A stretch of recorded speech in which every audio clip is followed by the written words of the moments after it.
Hello, everyone. You're all very welcome to Underground Cinema. We're continuing our interviews. We've been interviewing filmmakers and directors and writers and crew and actors and you name it. We've interviewed them all over the past 2.5 weeks. I'm delighted to say that this afternoon I've got with me Jonathan Creasy. Good afternoon, Jonathan. Hi, David. How are you? Fantastic. Now, your team sent a brilliant film in to me that I really enjoy, and I'll go into that a little bit more. But it's a fantastic film called Trouble. This is a period piece. It's set during the Civil War in Ireland. I really, really enjoyed it, Jonathan. I'm big into historical pieces, especially Irish history. I thought this was super. Well done. Great. Thank you very much. Yeah, we didn't make it easy for ourselves with the period piece and dealing with the Irish Civil War and a personal story at the same time, or a personal story from one of our team members. So I'm glad that it's well received. Yeah. Yeah, this is a true story. Maybe you could tell us a little bit about the story, Jonathan.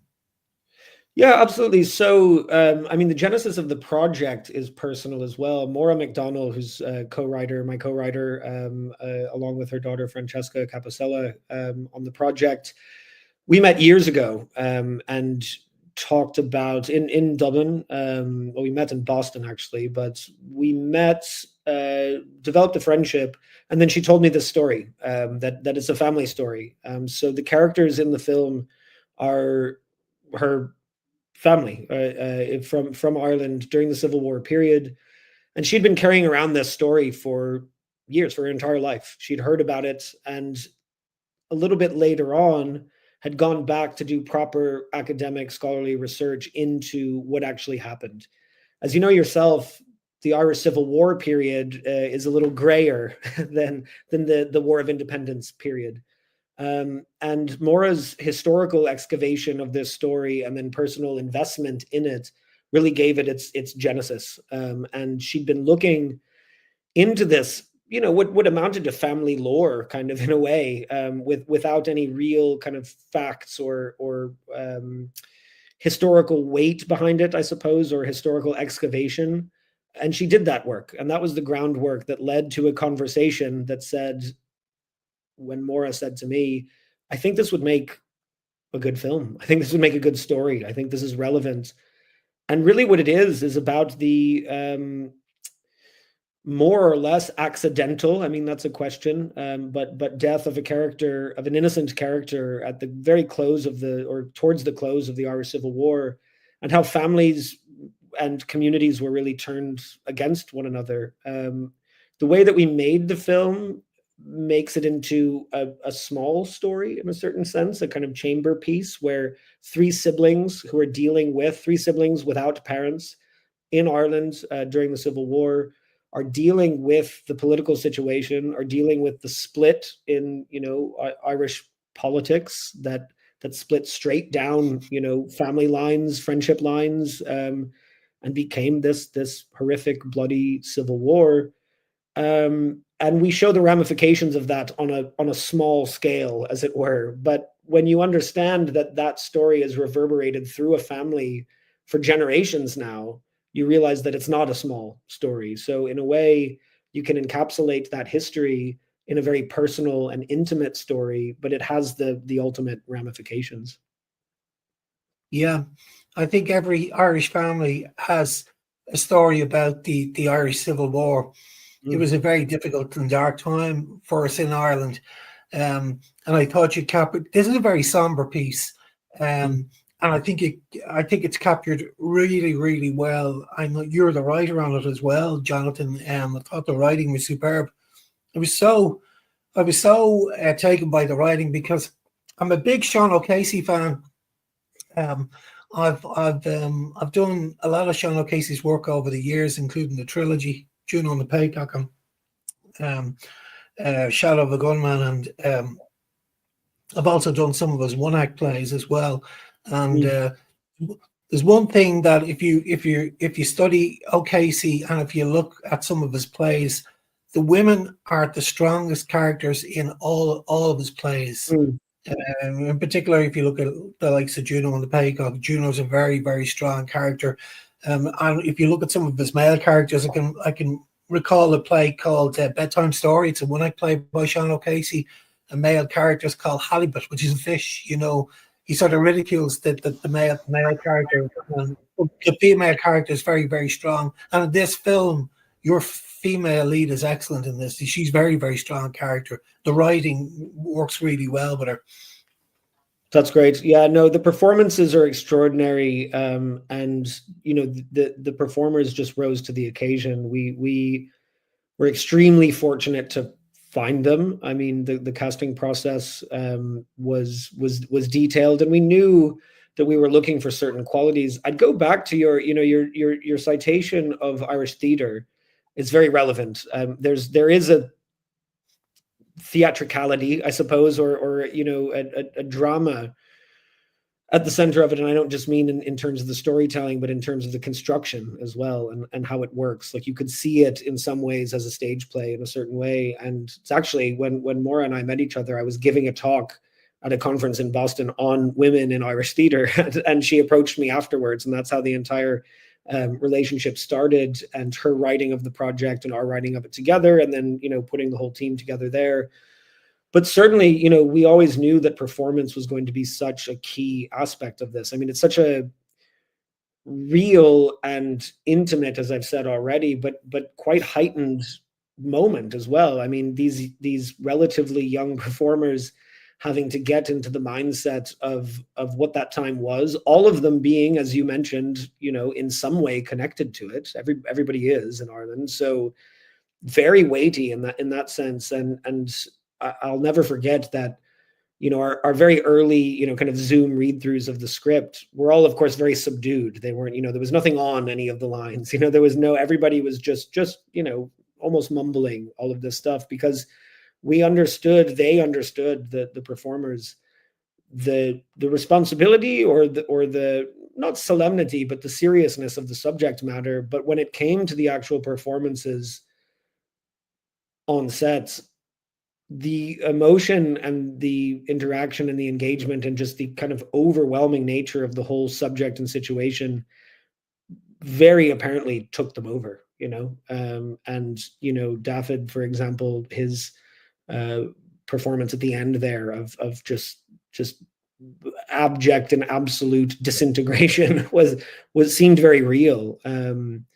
And Emily and Grania, as well, as you mentioned, are just absolutely extraordinary performers who brought something so unique to each of those roles. They really saw who they were. And I'd say that too, Maura spent a lot of time talking to the actors as well about the family history. There's loads, because she was able to do this kind of research prior to the writing of the film and the production. We have, there's all kinds of images, there's letters, there's news articles, there's all of this. So they had material to work with, but they internalized it, and again, as in these productions, they happen quickly as well. They weren't immersing for months and months or anything like that. But yeah, absolutely, the through line between that period in Irish history, that period in Irish art and theater, and then what's happening now with actors, performers in Ireland is extraordinary. And I think the film in many ways connects those periods. Yeah, I was just wondering when I was watching it. Did you workshop Did you workshop at all, or did you? I mean, were there much rehearsals for this? Did you? Or anything There like were, that? so not so much workshops. I mean, it should be said. So Maura and I had worked during the pandemic. I mean, during those dark days, on a much longer version of this story, because there's a lot more to it, as you can imagine. I mean, you get hints of the backstories from these characters, and we have versions that go into all of that, and that would be much more series length than short film length, and we've written that, like, that exists. In the production of this in particular, we honed in on a dramatic climax, obviously the death of a central character. Workshopping was not a huge part of it, although rehearsals, and Johnny Shaw, I should say, Jonathan Shaw is the director of the film, and he's brilliant at working with actors. And Maura worked with the actors as well.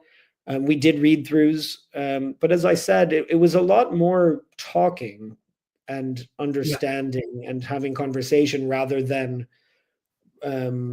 rehearsal and blocking and all of that. And of course that happened, on the day and all of that, but it was more about the performers being intuitive based on what they knew and had come to understand about these characters through, again, years and years and years of research and lived experience from Maura and her family, the years of our thinking about it and talking about it together. Neil Gearin, who's our producer on it as well, and worked very closely on the creative process, also, having his input on that period in history and how these people would interact and how they would act and what details would be involved, all of this.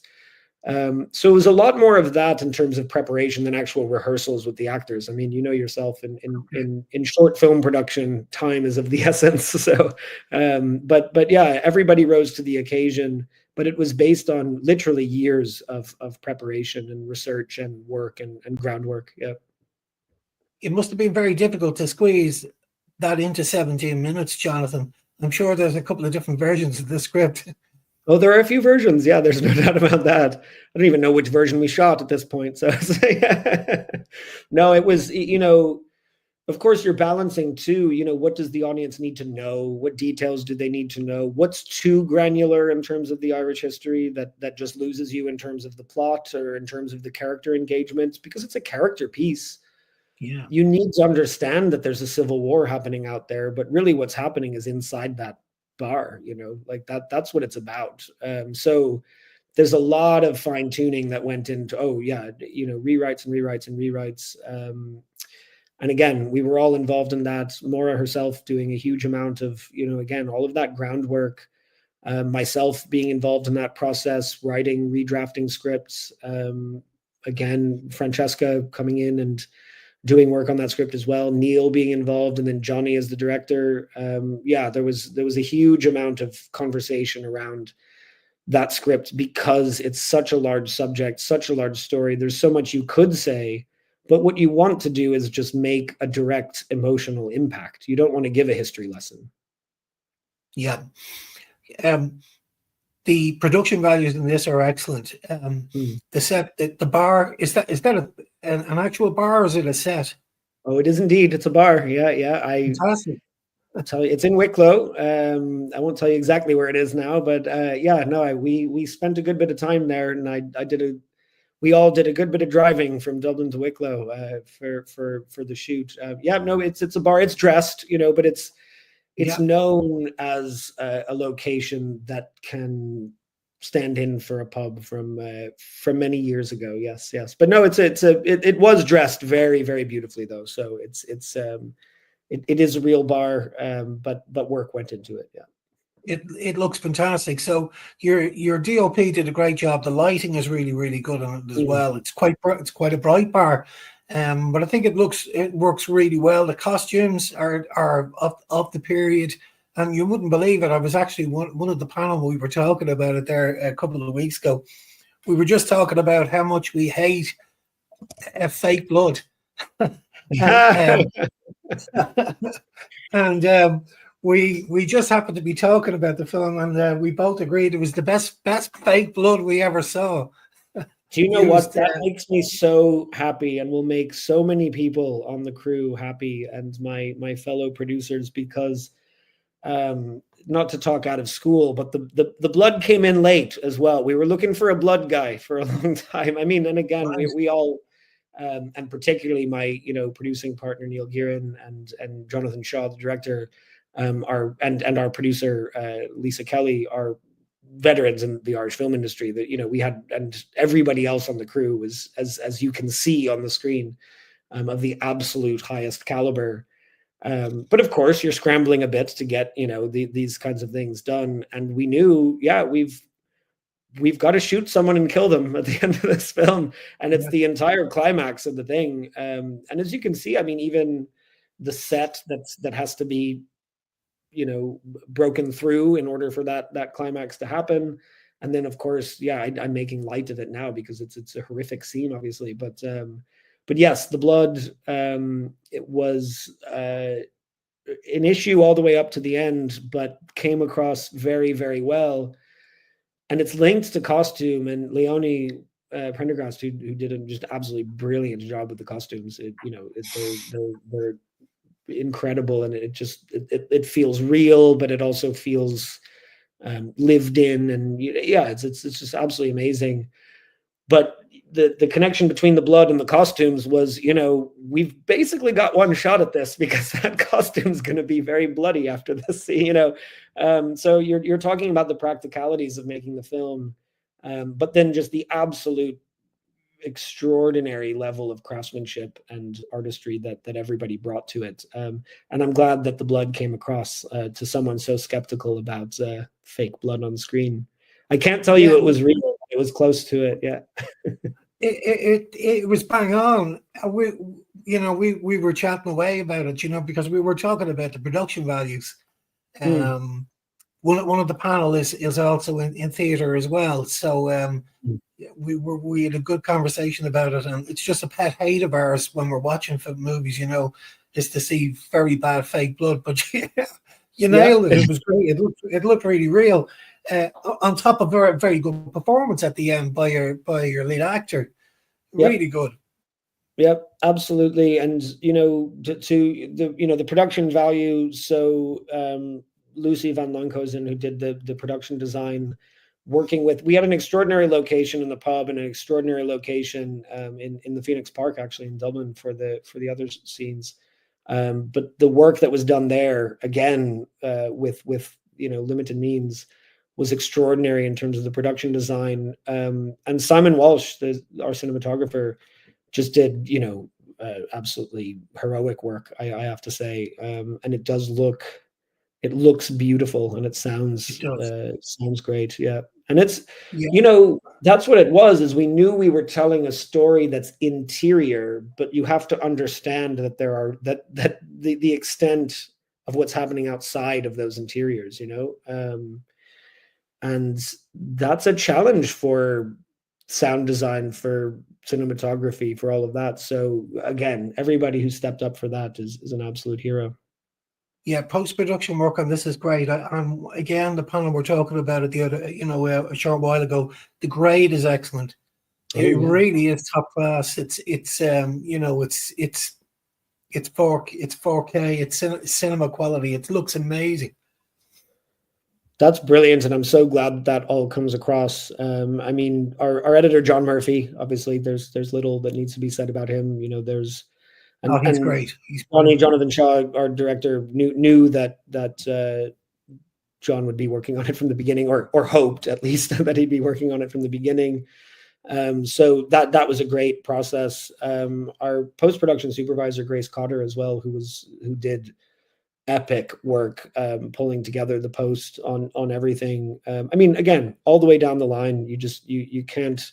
We couldn't have put together a better team for a film like this, and everybody responded to the material. I mean, I think that's like it was. We had a lot of fun as well. It wasn't a solemn experience, but it was a serious one. Everybody responded to the material and took it seriously. As they would, they're professionals, but I think there was an added level because of what it was about. And yeah, I couldn't agree with you more. I think the execution is amazing. So as a co-writer and producer, the fact that we could put together a team like that to execute it in that way and to finish it in that way is just extraordinary. Yeah, when you surround yourself with great people, the likes of John Murphy. I mean, I know John since we first began underground cinema 15 years ago. He sent in his feature film. It was Stax: The Homecoming. He did a brilliant Mm. documentary on Andres the Stax, and Jonathan sent into us his brilliant short Pebbles, Pebbles, yeah. which was which is a fantastic piece of filmmaking as well. He's a Yep. great director. Absolutely, And he's and a trust me, Dave. Surrounding myself with better people is the trick. Yeah, that's that's the whole idea. yeah, it definitely is the trick. Get the right people around you, and Mhm. the end result is going to be superb. I That's was it. thinking as well, when I was watching it, because I watched it a few times, because I am big into Irish history. I was thinking to myself, it, this could make a great feature. Have Yeah, you I been mean thinking about that's it? absolutely. I mean, as I mentioned earlier in the conversation, we wrote it. Maura and I worked during a long period in the pandemic on a series version of it. I mean, because again, the story goes back years from what happens in the short. Yeah. You become aware in the short that Owen had been interned as part of that internment program. All of that backstory, that's been fleshed out. And we do have a pilot for that version of it, and then certainly a feature version of yet again another slice of that, because when you're talking about years of history and just the sheer amount of research that Maura was able to do, the detail that we have is extraordinary. So absolutely, I mean, it's we're open to that, is to say the least, because it was in fact originally conceived as a longer story and then executed as this short, because we wanted to do it, we wanted to make it, and we wanted to tell that bit of the story, but also certainly give proof to the fact that the story merits a longer treatment.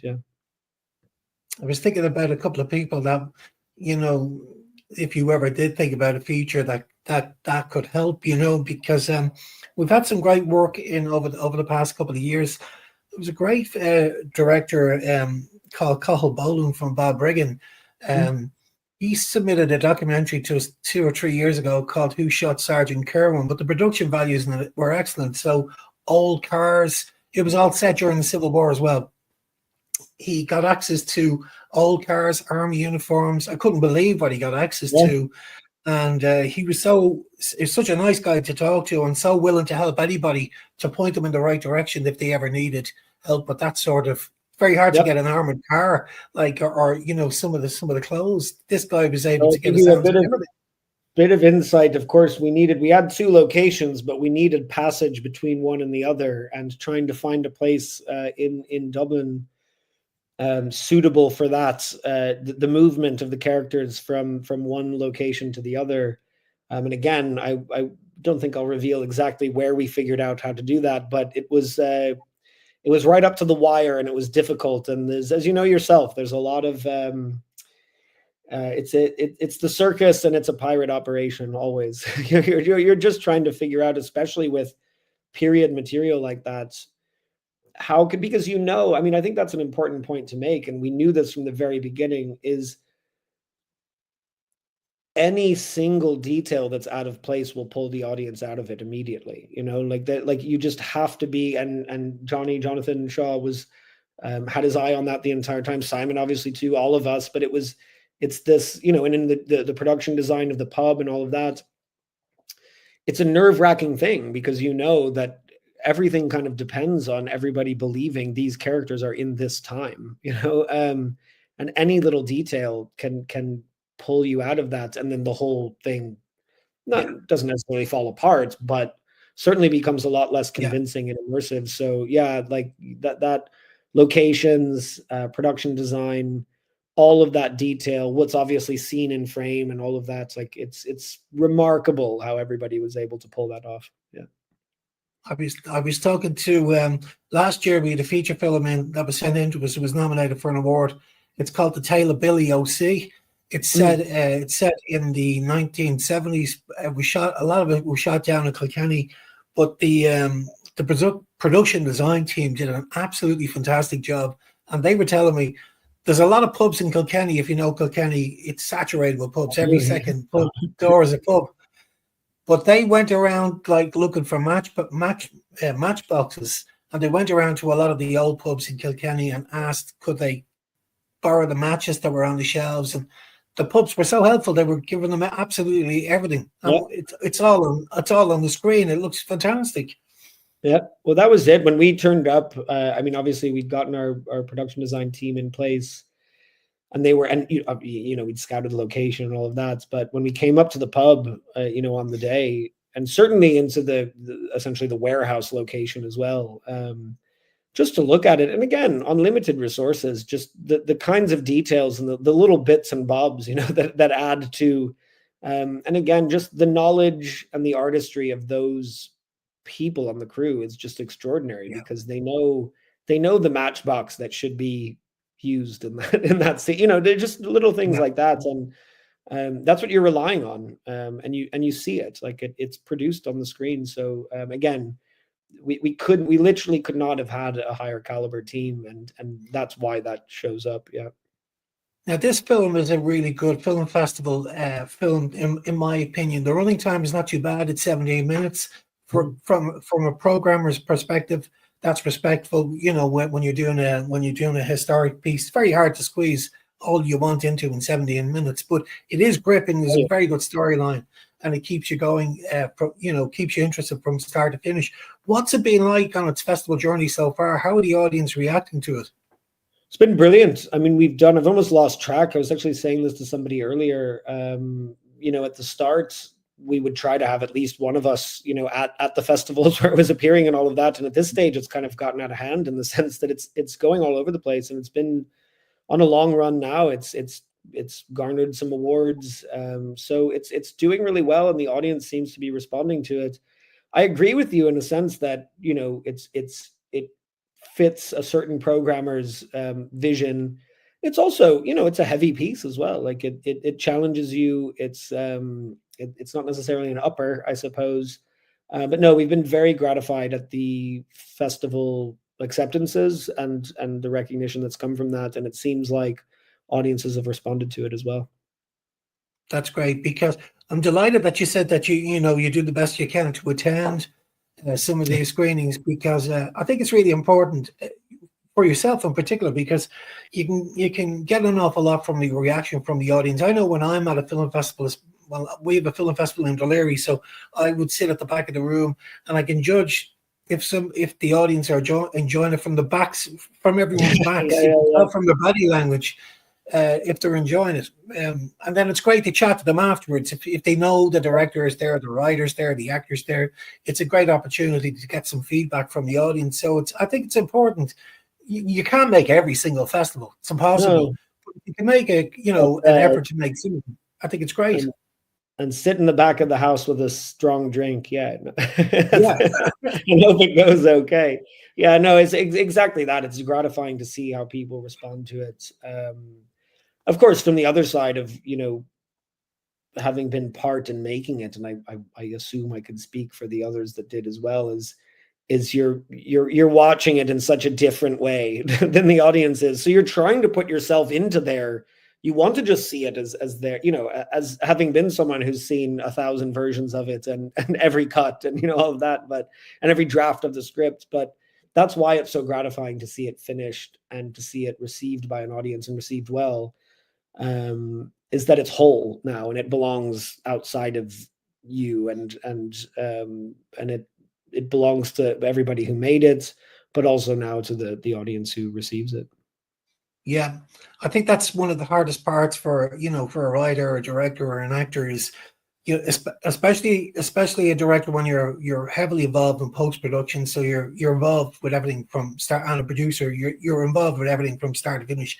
To the stage, you're practically sick of it, and you don't want to watch it anymore. And then when it does eventually hit the screen, it goes from a 17-inch monitor to a big 30-foot screen. It's very different experience as well. And you're still critical. You're still saying, I wish I'd done this. I wish I'd you done that. only, Dave, you only see the things you do differently, I think, or, you must. Like it's with any piece of work. It's with any piece of, I mean, even published writing, when it's on the page, you just say, there's all I can see is the bits that could be better, I suppose. But that's what it is. What are you going to do there? But you do have to realize that everybody else watching it is only seeing what it is and seeing what you exactly. Exactly. You watched it 100 times. Your guys in the audience is first time ever seeing it. They're not going to be picking up on all the little things that you're picking up on. And eventually you sort of overcome that. Every story behind every scene. The bit. Who was sick that day while they were trying to do. Just all of those things are going through your mind. The practicalities of the making of the thing, but that's what we're doing. And we hope that it translates, I suppose, and this seems to have and to struck a chord to some extent. But when you're looking at your own work, you're seeing the bones of it. You're always seeing you're seeing every decision you ever made. And I'm sure Maura, Neil, Johnny, everybody is seeing the same same kind of thing. So again, I'm glad that others can see it without all of that background, I guess is what I'm saying. Yeah, well, from my own point of view, so especially with a film festival, so I'm Mm, purely there at the start to watch the film. So I watch the film. I'm watching it for the story. I'm watching it for the acting. I'm not thinking about what had been going on behind the scenes.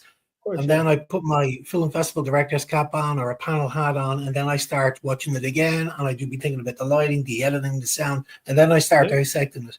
But my first time, I'm there to watch it and enjoy it and entertain me. That's what I'm saying. Just entertain me.